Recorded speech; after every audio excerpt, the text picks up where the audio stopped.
tribes nilihim ng Diyos. Why? Sapagkat ang Israel ay nagkasala laban sa Diyos. Therefore, tayong nasa malayo, tinawag ng Diyos. Gentile, walang tipan, walang Diyos, walang pag-asa, di kabahagi sa bansang Israel, walang pangako. Ephesians. Ngayon, pag naging banal ka, to follow the law and ordinances of God under His government, yung mga nilihim, ipapahayag sa iyo.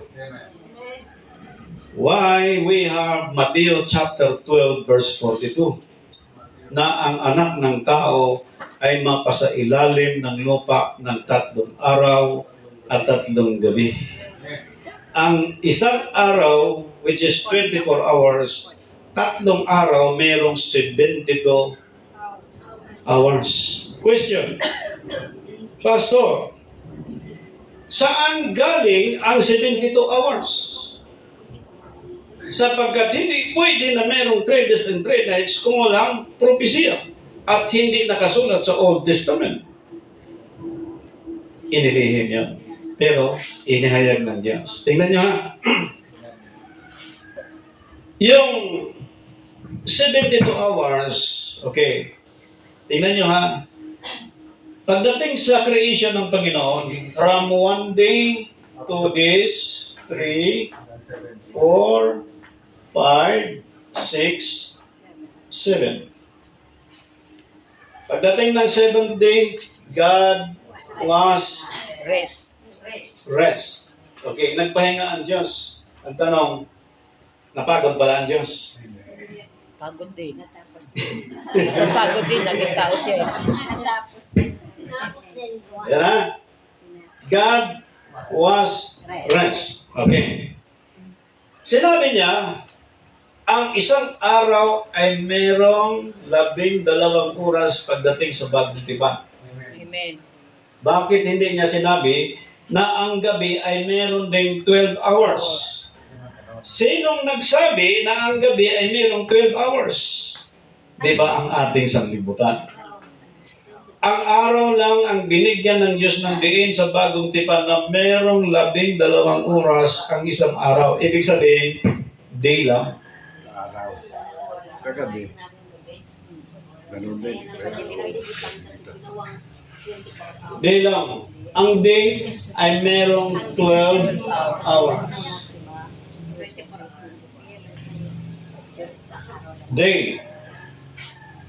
Ang creation ng Diyos ay merong 6 days. Hanggang dyan lang. Now, bawat araw ay merong 12 hours. 12 times 6 days. 12 times 6 days equals.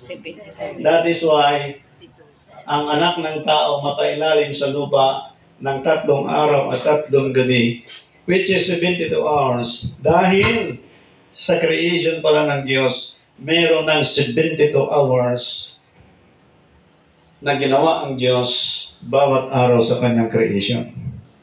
Kasama na ang pag-create niya kay Adan. Tanong, kailan pinanganak, kailan kinikreate si Eva? Genesis chapter 2. Yan ang masasangkibutan, ayaw mo agi.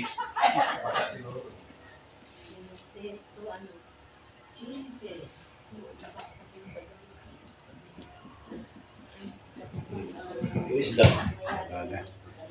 Is that dami? Okay? Kailan kinikreate si Eva? Pangilang araw?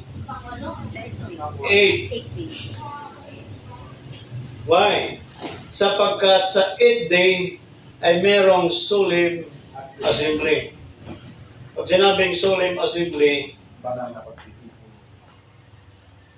banal na pagtitipon sa ikawalong araw sapagkat ang 8th day, ang babae nag-represent ng church na ang church na ito ay paghaharian ni Jesus Christ. Amen. Under His government. Amen. Why? Sapagkat pagdating ng 9, ang church kailangan mag-rest sila sa lahat ng sistema ng daigdig na ito. Sa masamang gawa, kasama na po yan. Pagdating ng 10, sabi ng Scripture, si Kristo ang katuparan ng 10 utos. Ibig sabihin, mabubuhay tayo sa daigdig na ito, loobin ng Panginoon, mag-fulfill natin ang pagsunod sa ordinances ng Panginoon na doon po ang 10 utos. Ang hirap gawin yan. Kasi ngayon po, dito pa lang sa 7, ang dami ng kumbati dyan. Debate. Alam niyo, ang style ng kaaway. Ayaw niyang mag-risk ka. Kasi pag nag-risk ka, paghaharian ka. Pag pinaghaharian ka, magpailalim ka sa panggobyerno ng Diyos. Pag nagpailalim ka sa panggobyerno ng Diyos, magkaroon ka ng kapahingahan. Kaya sabi ng Panginoon sa 11:28 na akin ni Pastor Sandaan, meron siyang pasanin na hindi mabigat. Ang pamatok, magaan. And I will give you, hindi ang mundo, hindi ang profession, hindi ang kayamanan, ginto pilak, mag-rest tayo, hindi. Si Jesus Christ lang. And then, lobby na Diyos, abutin din ng 18, 90, mapulfill natin ang mission ng Panginoon sa ibabaw ng daigdig. Binanggit ni Pastor kanina na meron tayong 21 paragraph na faith declaration. Tanong, Ikaw na susunod. sinong gumawa? Hindi ako. Para kay Pastor. Diyos. Ilang oras ko ginawa? 7 hours. Kinuwinta ko ba yan? Hindi sakto ko. Hindi. Nag-start ako sa mga oras na hindi ko alam. Huli ko na lang na bilang, nag-start pala ako ng ganong oras, natapos ako ng ganong oras. Kinampit ko 7 hours. At hindi ko rin alam na nung binautismohan ako, sige lang, lubog-lubog. Abay, nung nakita ko si Scripture, si Jesus Christ, binautismohan ng 30 years old, sabi ko, Lord, 30 din ako. Hindi naman insidente yun. Amen? Amen. Nasa probinsya ako, wala ko salita ng Diyos. Sabi ko, unta, maganda na ako maginila, makita ang babaeng gwapa. Gwapa kipangita na ako. Nung nakita na ako ang gwapa, itong pagsubok sa'yo, kaya mo ba yan? Ay, ang hirap. Gusto ko nang lumayo sa gawain. Walang sweldo, wala man ang kita, walang allowance, sige.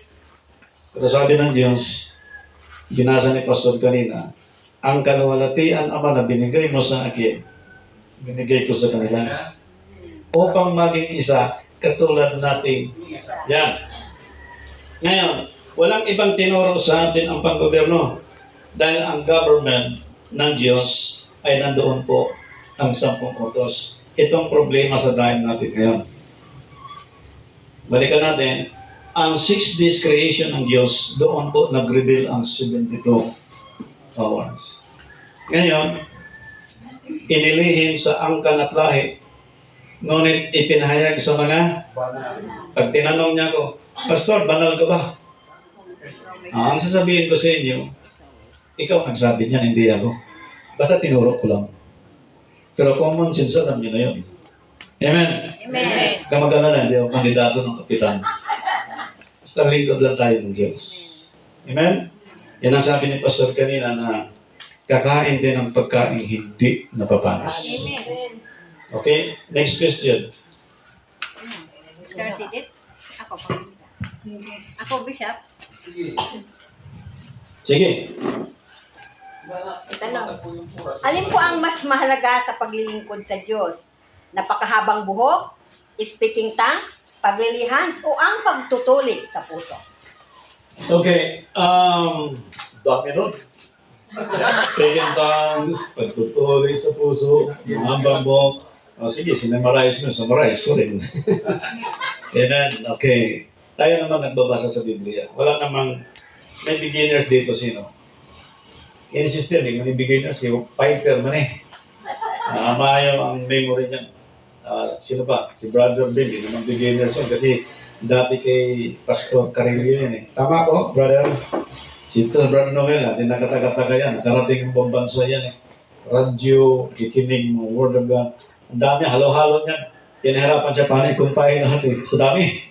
Si Brother Lopig, gano'n ang mga bukuin, paligay natin, nagkita dito. Itong dalawa. So, hindi siya insidente, no? Sa kalooban ng Diyos. Now, doon sa tanong na yon, napakaganda. Okay? Speak in tongues. Scripture.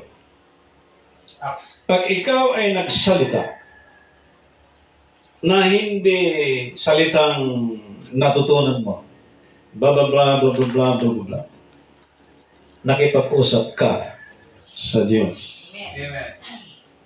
Amen. Nasa bagong tipan niya. Search nyo lang yung wika nandyan. Corinthians 14. Okay. Kapag ikaw naman ay nag-speak in tongues at walang nagpapaliwanag, pagpapatibay sa sarili mo. Amen. Kapag nag-speak in tongues ka na merong nagpaliwanag, either two, one and two, nagpaliwanag yung isa, doon sa speak in tongues nila, pagpapatibay sa church. Pero sabi ni Apostol Pablo, kung parehas lang kayo nag-speak in tongues, walang nakaintindihan, tumigil na kayo. Kasi baka sabihin ng mga tao, sabi nga doon sa scripture na ulol kayo. So, ibig sabihin po, hindi masama ang speak in tongues. Hindi rin masama na ikaw ay magpaliwanag at magwika ka. Hindi masama. Doon sa buhok. Nang sabi ng Biblia, mahalay sa isang babae na maikli ang buhok. Sinong maikli ang buhok? Taas ang kamay. Hello. Alagaan. Praise the Lord. Okay. Pakibasa. Doon sa talata. Mahalay ang isang babae na maiksi ang buhok. First Timothy. First Corinthians 26. Basa. Second Corinthians na. First, First Corinthians. sister, maikli ang buhok. Sister, maikli ang buhok.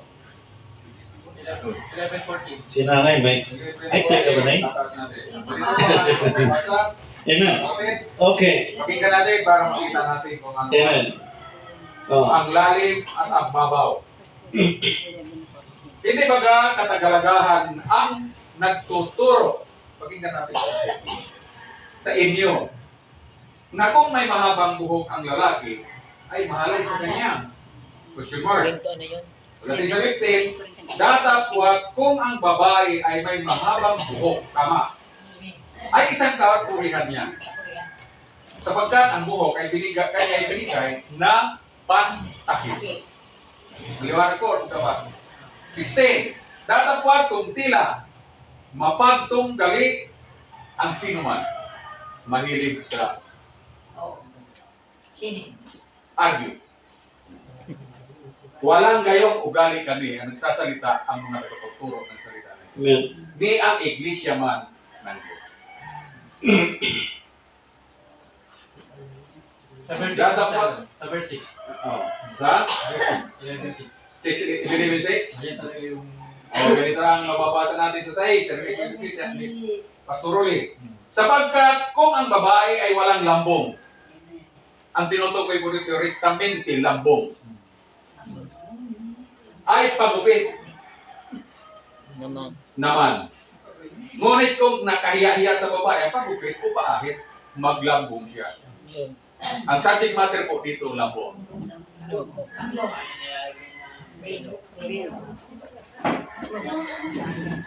Yung talata, malinaw. Amen. Okay? Actually, batas yan sa Old Testament that we need to follow. Kaya hindi sinira ni Apostol Pablo yan dahil yun ay, if we took glory, both men and women, dahil may promise ang Diyos, hindi niya sinira yun. Okay. Balikan mo, sinong nakasubaybay ngayon? Balikan mo yung chapter 11 verse 6. Yun. Ito nga yung mababasa po. Sapagkat kung ang babae ay walang lambong, ay pagupit naman. May utos. Ngunit kung kahiya-hiya sa babae ang pagupit o paahit, ay paglabok yun.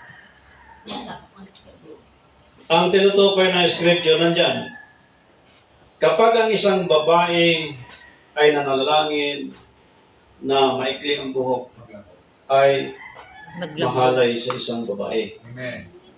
Kaya nabasa nandyan, sa natin yan. Anong English ng lambong? Give.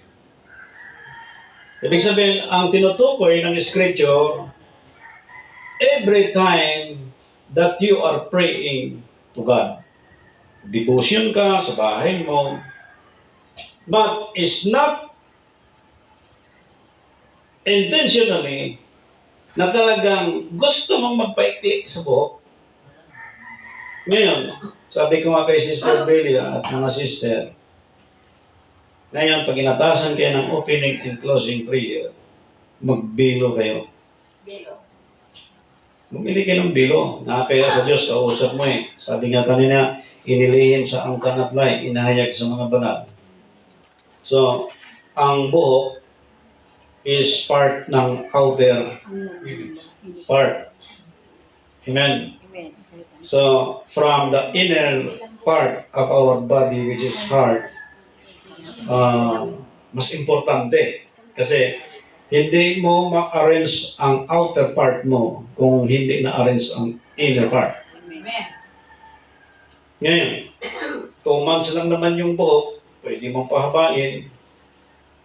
At yung lambong kasi po ng buhok, which is the circle of your head around your neck, officially, talagang required yan.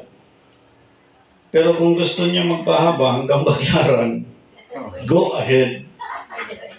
Kasi po, wala namang sinabi doon actually sa length ng hair na merong haba na talagang sundan natin, which is 3, 5, 6, 7 inches. Wala pong gano'n. Yung ikli lang na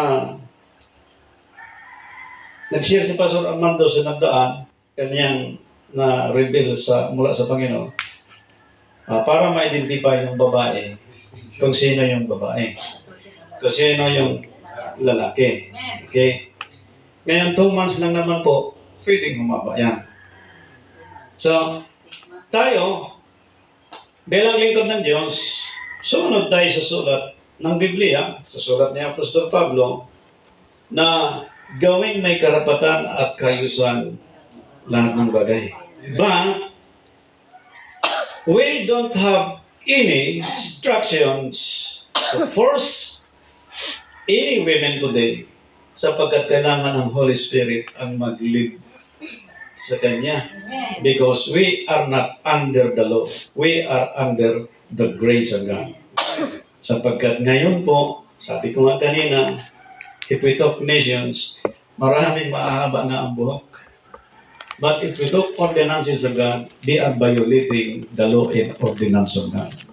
So sabi ni Paul, okay, away sila ni Apostol Pedro. Sabi ni si Bernabe, iniwan niya eh. So parang gano'ng mangyari sa amin. Sabi ko, Lord, hindi pwede mangyari ito. Kasi maghihiwalay tayo nito ng ganitong sitwasyon. Okay?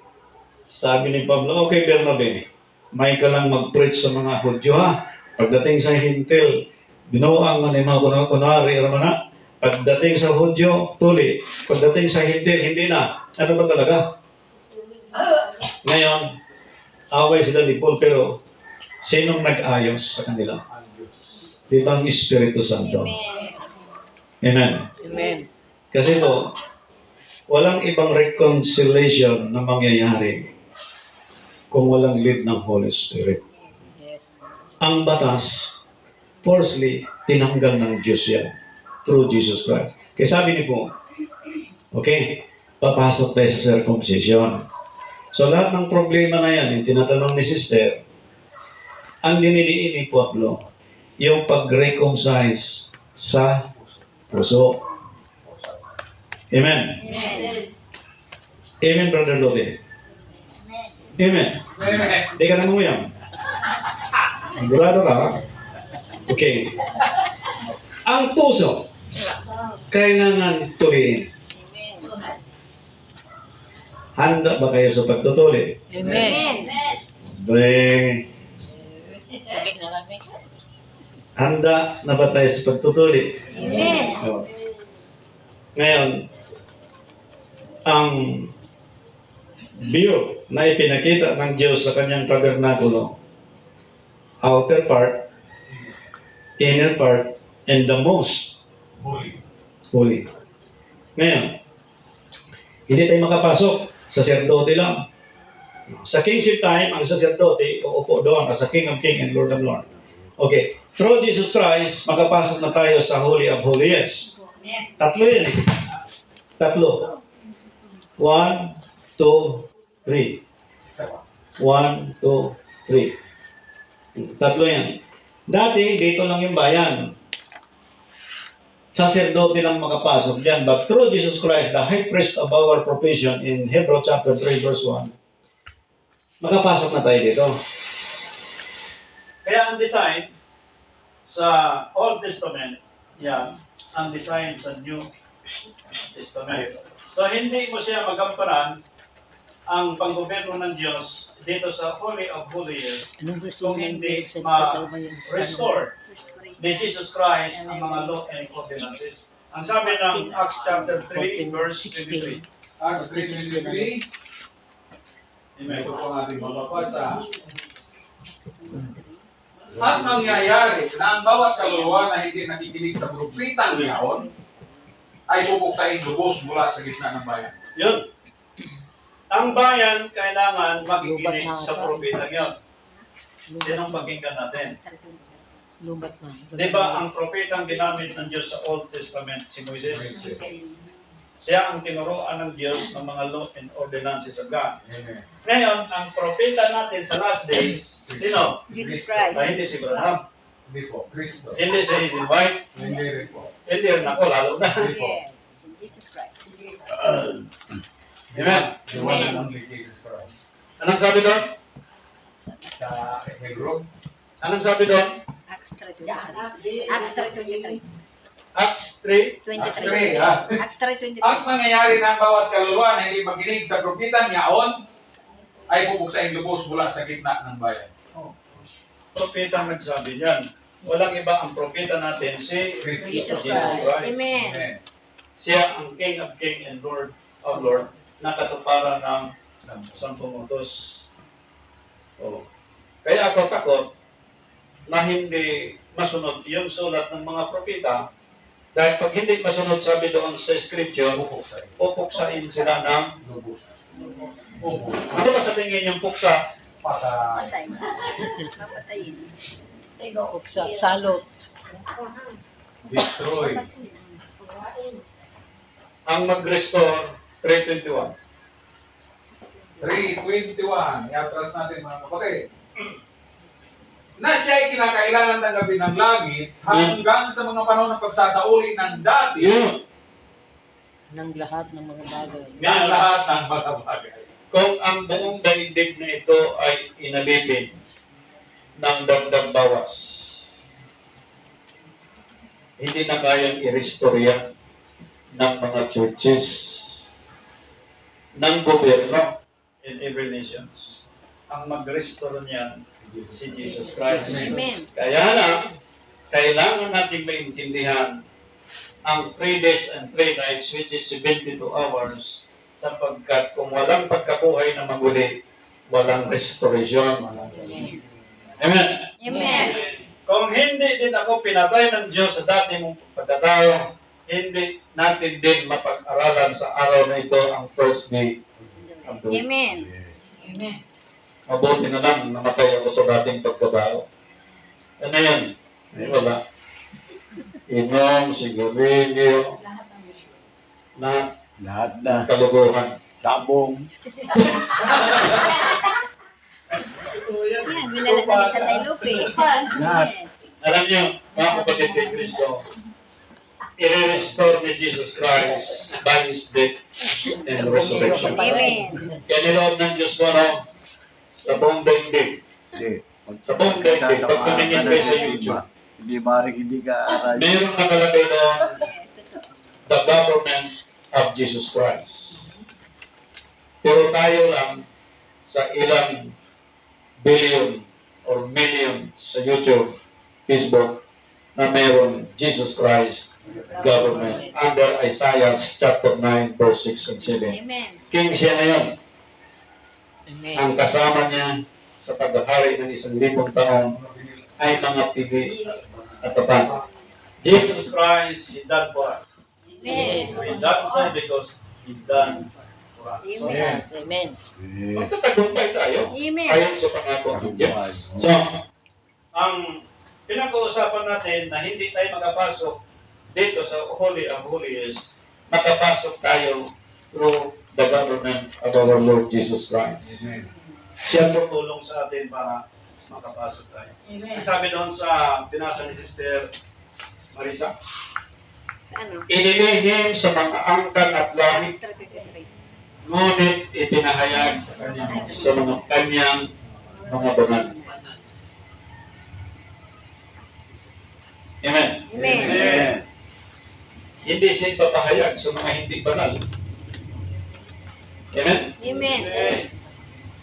Kung si Jesus Christ nag-overtake sa Ama, hindi ipapahayag sa Kanya at hindi din ma-restore lahat ng bagay.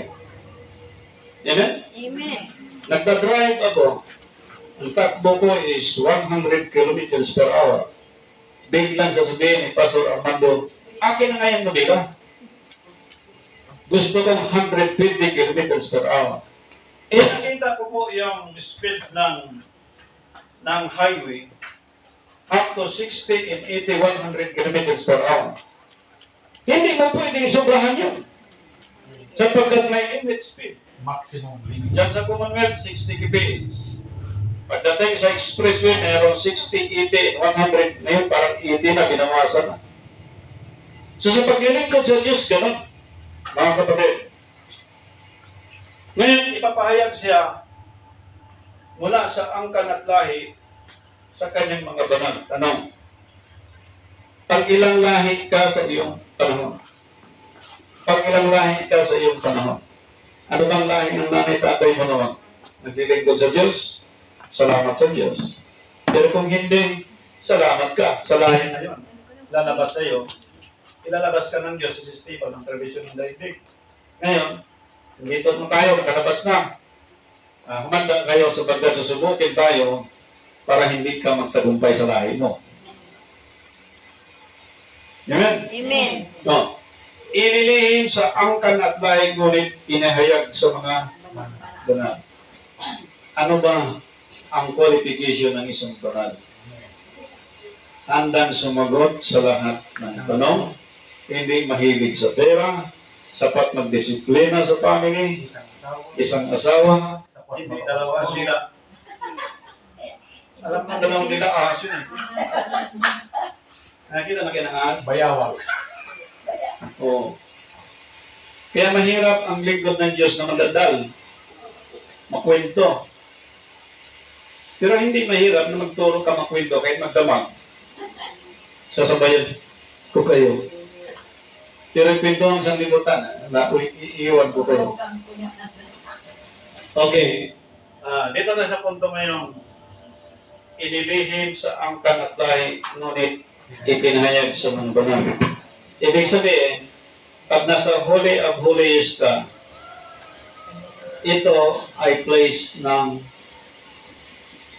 mga banal. Amen. Amen. Now, if we talk legal, spiritual, physical, material, emotional, yung banal na yon, kaya niyang i-explain from head to toe, kaya niyang i-explain. Pastor, bakit meron akong sakit sa gilid? Pastor, meron akong tumitibok minsan ng aking puso. Kaya nilang ipaliwanag yan. Amen? Sapagkat ang pinakamagaling na investigator sa buong daigdig, yung mga banal na tao. Yes. Hallelujah. Pinakamagaling yan. Kaso maraming na yung mga bisya, maraming mga pastor, nasa Congress. Masama ba maging politiko? Hindi. Pero masama ang isang lingkod ng Diyos na pumasok sa politika. Yes, amen. Pero pwede kang magiging advisor. Amen. Amen? Amen. Huwag na kayo mangarap magkapitan, ha? Tayo ay mangarap na mamuhay sa kabanalan. Amen. Next question. Sister Araceli. Ano po kasi sa panahon ngayon, di ba, hindi kaila sa atin na ang buong mundo na magsiselebrate ng kaarawan ng Panginoon. Amen. Kaya kumbaga sa sabi dito sa Jan 5:39. Saliksikin ninyo ang mga kasulatan sapagkat iniisip ninyo na sa mga yaon ay mayroong